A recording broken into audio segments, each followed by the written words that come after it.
Tingnan nyo, eto, aasarin ko talaga kayo mga Pilipino. Ha?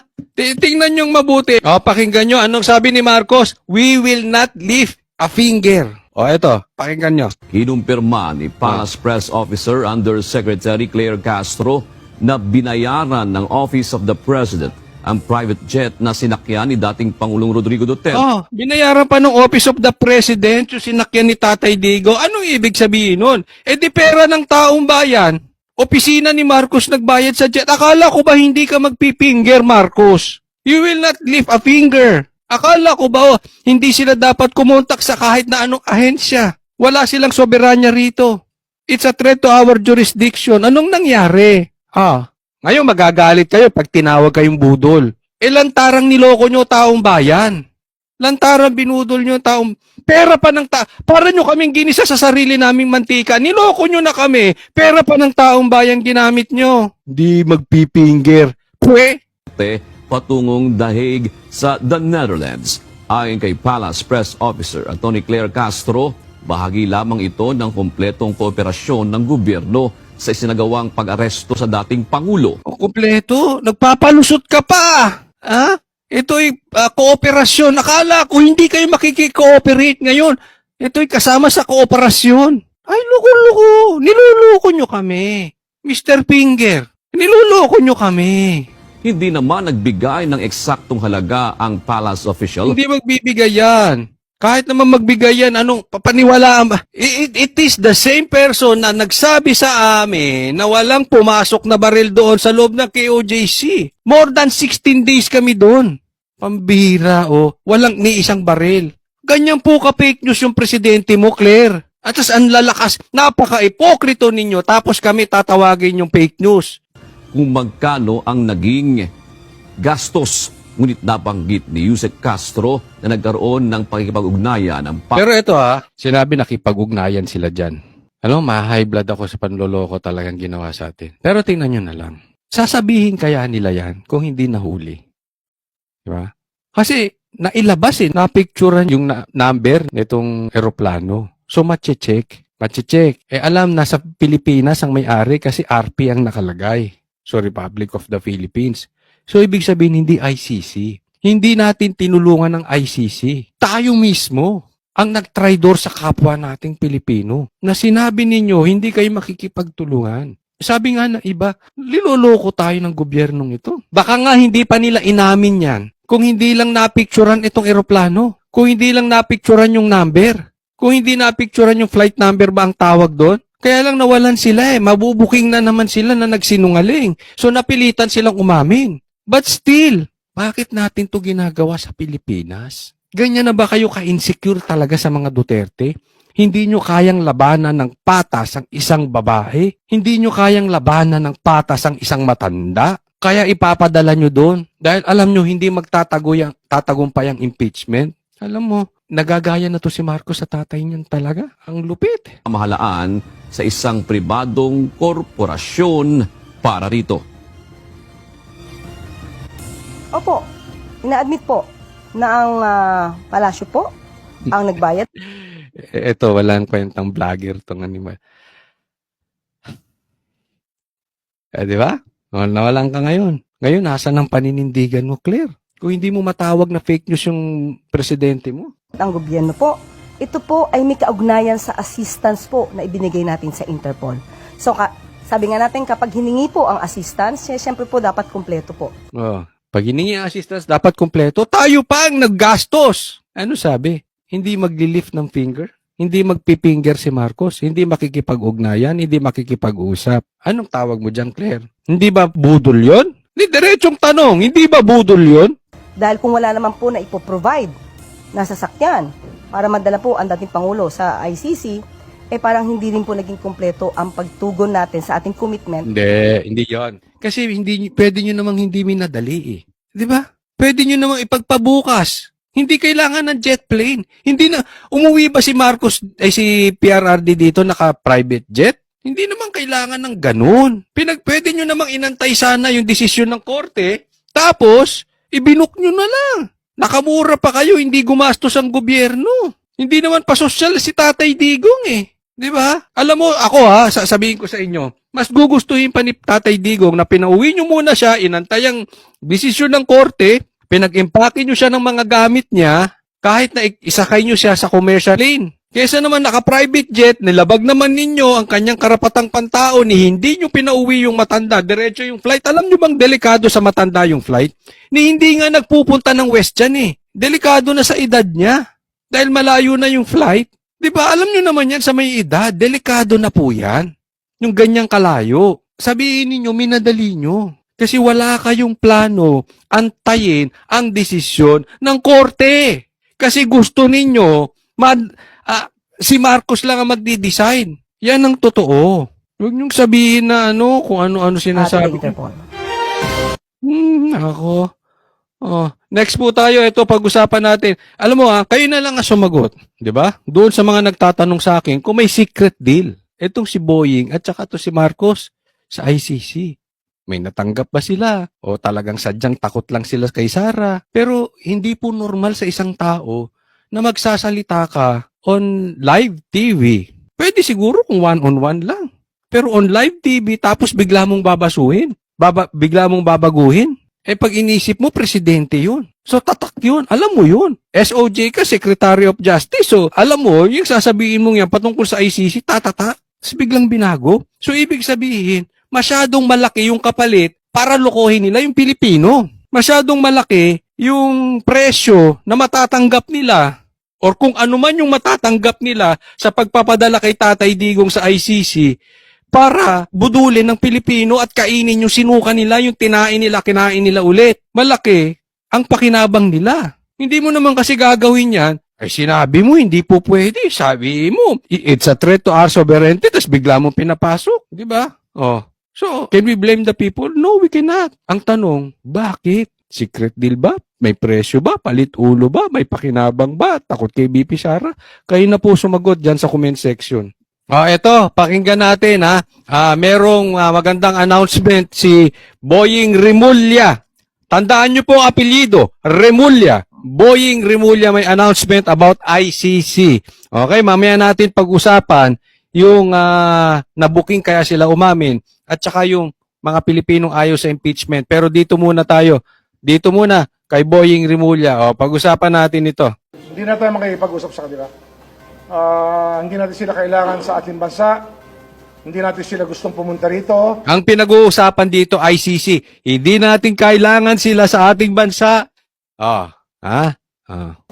At wag silang pupunta rito. At wag na wag silang pupunta rito. About sa ICC, ito po ay Secretary ng Department of Justice. May punto naman si Boying. Wag na wag kayong pupunta rito. Bakit? Secretary of Justice. Ibig sabihin, gumagana ang hustisya sa Pilipinas. Ako ba ay inuinsulto nyo? Bakit kayo pupunta rito? Hindi nyo ba alam ako ang bossing? Ako, Secretary ng Justice. Pupunta ang ICC dito? Ibig sabihin, walang hustisya dito? Tinatarantado nyo ba ako? Ganun, parang ganun ang sinasabi dito si Boying. Tuloy. Sapagkat ang gagawin nila ay usurpation of authority. Nako, usurpation of authorities. Ano ba ibig sabihin niya yung usurpation na yan? Yung bang parang hindi ka naman pulis, manghuhuli ka, or wala ka namang karapatan, wala kang soberanya, tapos bigla ka manghuhuli. Ibig sabihin, wala kang posisyon, wala kang sa lugar, tapos mag-aasta ka na para kang otoridad. Yan, bawal yan. Hindi yan po pwede sa ICC. According kanino? Sa akin? Kay Boying. Tuloy. Government. Magkakaproblema tayong lahat. Pag ginawa nila yan, they'll be violating our law. Ang ICC... violation ng batas. Sabi ni Boying, violation ng batas. Pag pumunta rito at pag nakialam ang ICC. Kailangan niya ng mga bansa katulad ng Sudan.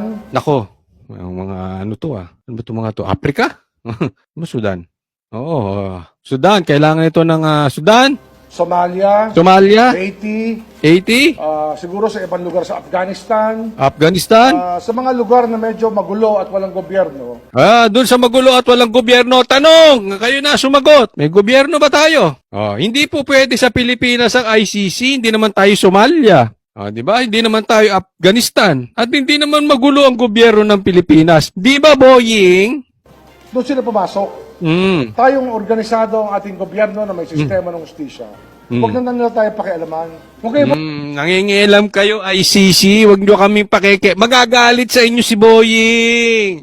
Magagalit. Huwag nyo kaming pakikialaman. pupunta sa lugar No. na maaring ang ICC, makialam.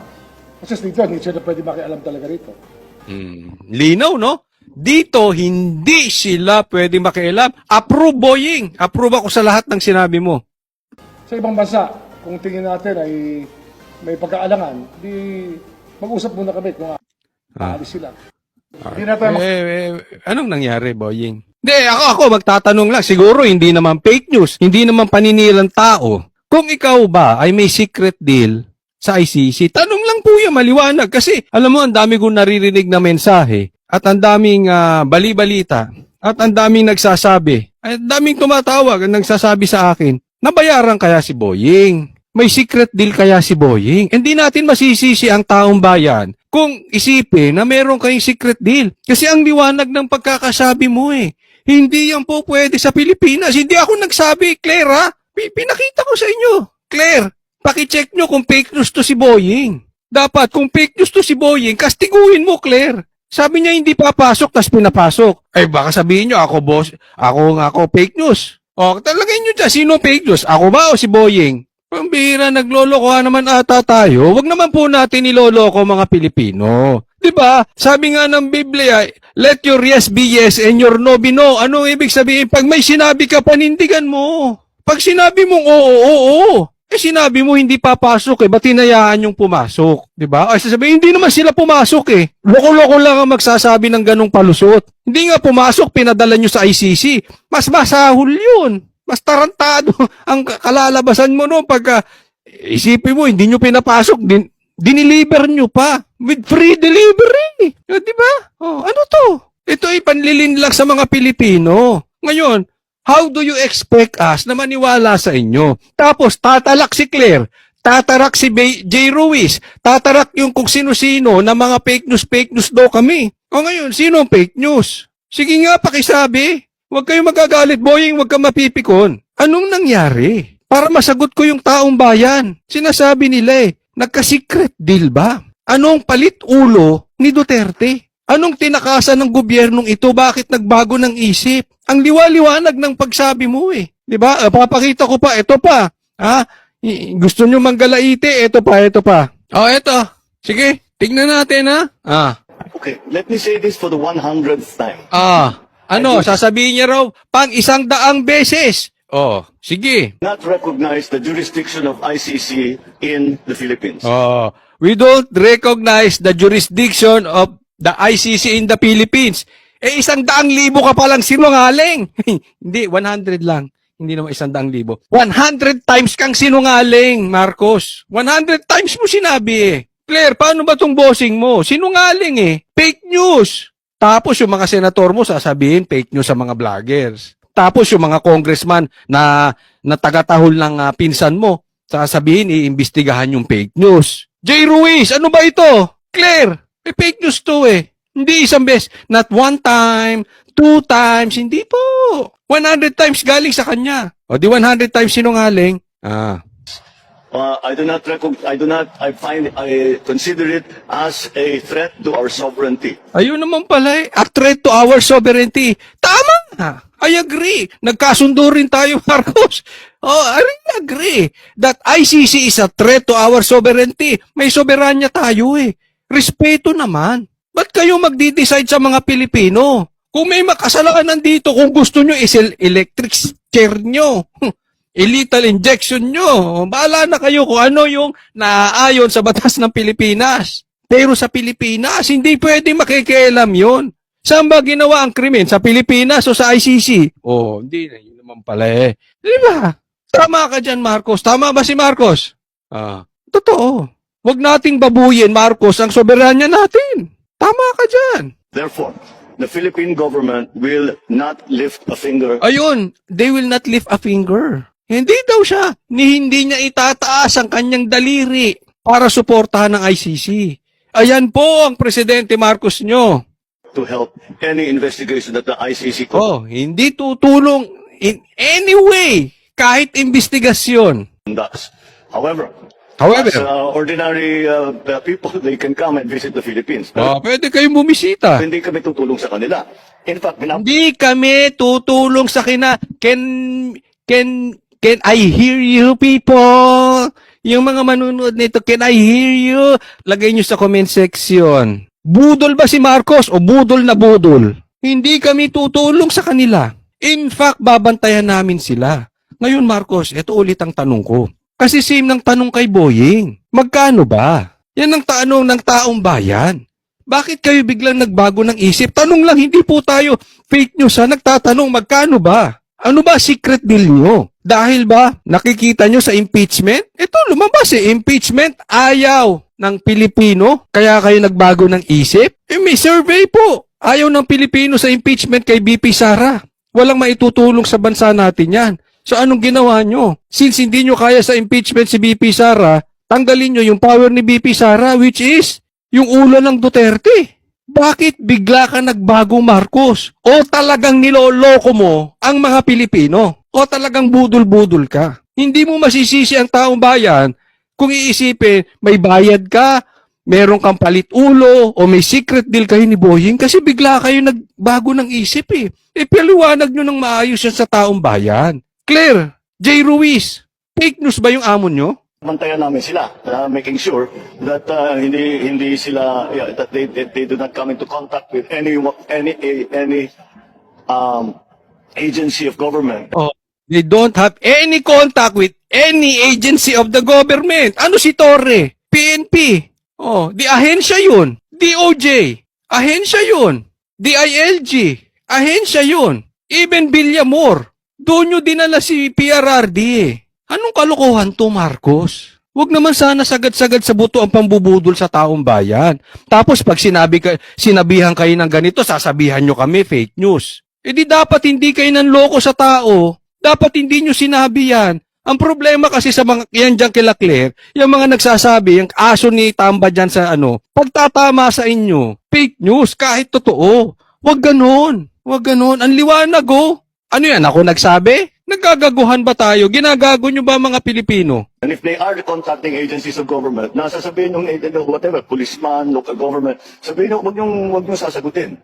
Yun ang sagot natin. That we do not recognize your jurisdiction, therefore we will... We don't recognize your jurisdiction, pero pinadala nyo si Tatay Digong doon. Special delivery. Dati puting van, ngayon puting jet plane. not assist in We will not assist in any way. Talagang tinatarantado yung mga Pilipino. any way, shape, or form any of the investigations that the ICC is doing here in the Philippines.